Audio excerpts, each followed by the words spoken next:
A reminder now of a story we spoke about around an hour ago. It's emerged that triple killer Valdo Colocane could be released in just 3 years.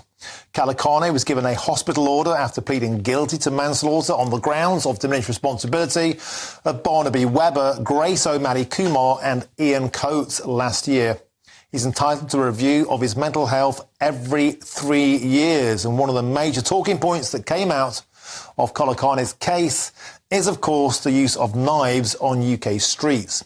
On the same day that he was sentenced yesterday, both the Conservatives and the Labour Party announced how they would plan to tackle Britain's knife crime epidemic. But joining me now to discuss this is the former London police officer and the director of the Law and Order Foundation, Norman Brennan. Norman, welcome back to the show. Yesterday, we talked about the Colocane case and we were just about to get started on how we can tackle knife crime when we ran out of time. So let's start that conversation again. How can we end the cancer of knife crime? Yesterday, I spoke to Ken Hines. He said mandatory jail sentences won't work because kids see that as a badge of honour. That's what Grace O'Malley Kumar's mother was asking for. How do we tackle this, Brent?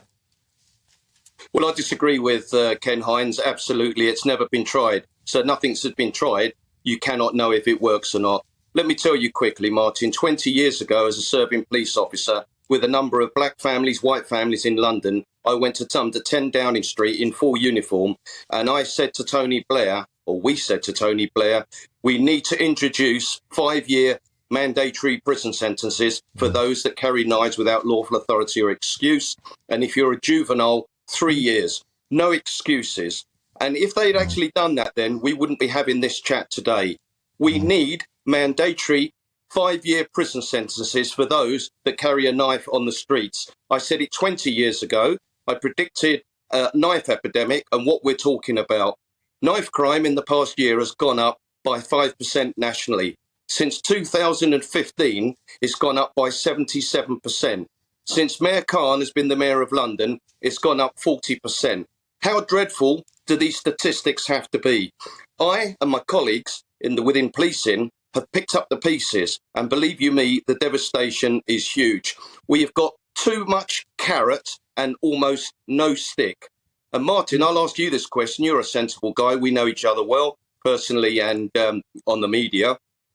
You tell me, or any of your listeners tell me, anything that the Labour Party or the Conservative Party have done positively to crack down on knife crime. It's all smoke and mirrors and window dressing. It's about time that we had more stick and less carrot, but I'm afraid that hasn't happened.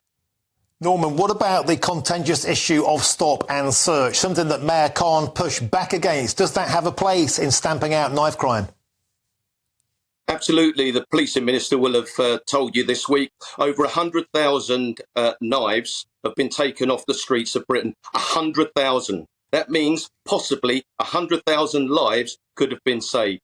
We need mass stop and search. We need 18,000 more police officers just to keep up with the population growth. And on top of that, Martin, we need 20,000 more police officers.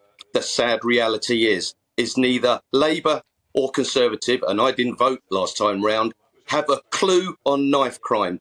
I have been banging on for it, and I'm the longest knife campaigner and the most vociferous for almost 35 years. Not once have they called me. And what they do is they look for the cheap options. And I leave you with this sort of question is this.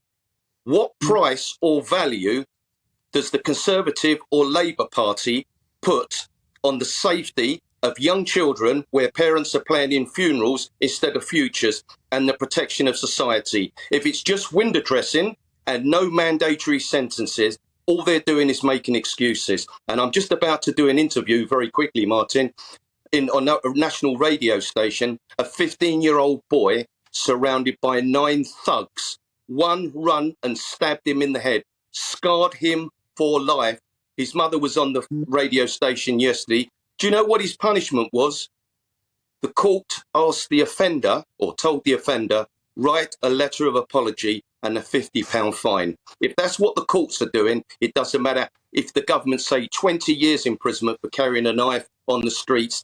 If they still get the same derisory sentences. You might as well say, well, you can go to prison for life. If it's never going to happen, I'm afraid all these promises are nothing but hot air to get voted on. And sadly, society are going to live in a very dangerous world that Britain's streets currently are. And Norman Brennan's tough talking, straight talking as ever. Thank you very much for joining us, Director of the Law and Order Foundation, Norman Brennan. Excellent stuff.